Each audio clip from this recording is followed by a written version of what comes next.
the wheel of this car is the man torn between two worlds. He's an Arab sheikh who was born in an old Arabia and will die in a new one. He worships Allah, loves the desert, and is one of the richest men in the world. His name is Zayed.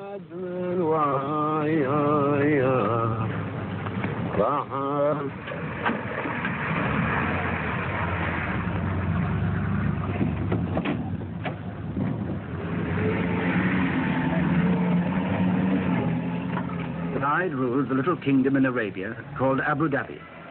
20,000 people in a stretch of sand and salt flats about half the size of Denmark. To the tribesmen who follow him everywhere, he's the undisputed boss. His forefathers ruled the desert from the back of a camel. He rides it in a limousine. But he remains, as they were, the center of tribal life. He's the man you serve, the man you hunt with, and the man you fight for. Above all, he's the man who leads. Wherever Zayed goes, his men go too. Those who don't travel with Zayed come out of the desert to greet him. They all owe their loyalty to him, and they all expect rewards from him.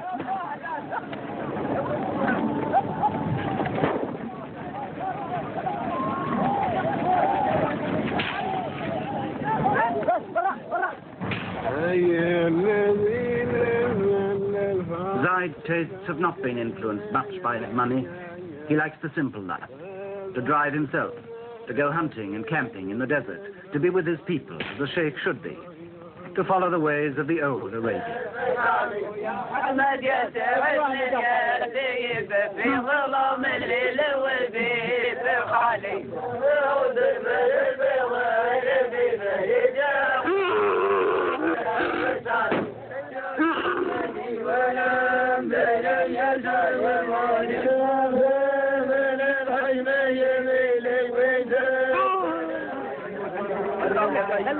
Five or 6 years ago, the people of Abu Dhabi were sunk in the poverty of 1,000 years or more.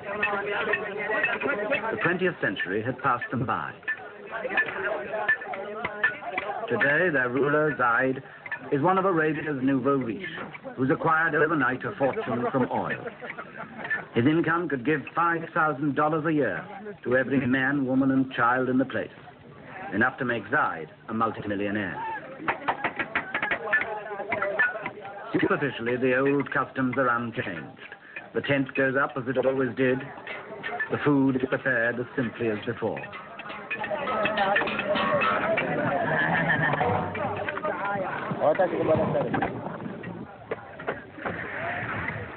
Zayd's natural pace is leisurely, almost indolent. Time is about the only thing the desert's been rich in until now. Time for coffee. Time for talk.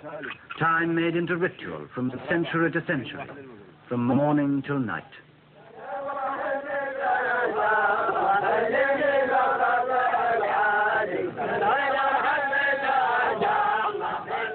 These girls will swing their hair, and these men will chant hour after hour. In the desert, there's no rush. At least, that's how it used to be. But Zayd, with his money, has begun to learn better.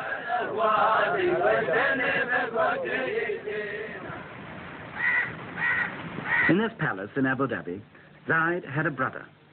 His name was Shakbut, and for more than 30 years he ruled Abu Dhabi in poverty and comparative peace. Shakbut's rule was traditional. His word was law, but he stayed close to his people. Anyone was free to talk to him any day in the Majlis, the tribal council, and as long as they had no money, they were all relatively contented. And then in the 1960s, Abu Dhabi struck it rich, and its troubles started. In a year or two, people were demonstrating about work and wages who'd never had either in their lives before. The grumbles grew as the money mounted, because Shakbut was a miser. All his life he'd been a poor man. Now that he was rich, the skinflint habit stuck.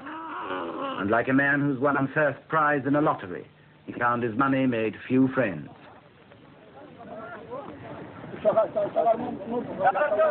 People began to say his brother, Zayd, would be a better ruler. He had a mind more open to the world. He was generous. He was a man's man.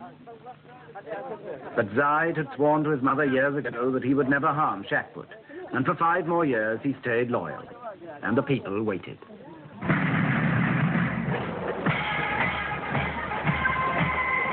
The oil flowed. The money poured in.